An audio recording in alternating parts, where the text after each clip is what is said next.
what's your need to know before you start talking? Remember, it's not about doing a presentation. It's all about asking questions and listening, assessing, qualifying, discovery, exploration, meeting. You're there to find out if there's a true need, for the product or service that you have. And here's the question. The question actually speaks to what I'm going to talk about today, which is how do you ask the question about making sure you are talking to the decision maker without making the person that you're talking to feel like they're less than.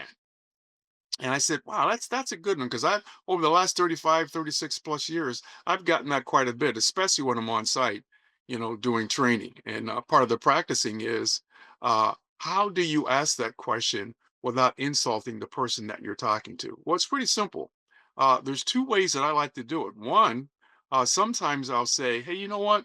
I've been involved in these situations long enough to know that there's usually more than one person that's going to be involved in this process of determining who's going to come in and provide this service to you.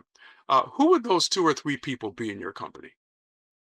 That's a great way to cushion it. Or sometimes you can just be direct and say, "Hey, besides yourself, who else is going to be a part of deciding which direction we're going to go into?" And the reason why I'm asking you is I want to make sure that when we have our first meeting, we have everybody at the table. So it's going to save you some time, you know, uh, uh, uh, uh, during the process here. So two ways to ask: either ask based on experience. Hey, look, I know that there's usually two or three people involved, especially a company the size of yours. Let's make sure we get all those people at the table so we can save yourself some time. Or just say, be direct and say, hey, look, besides yourself, who else is going to be involved? I want to make sure that when we do have this meeting, we have everybody that's supposed to be at the table so we don't have to have two or three meetings. So you've got to ask that question because you can spend a lot of time in areas with people who don't have the full responsibility to pull the trigger.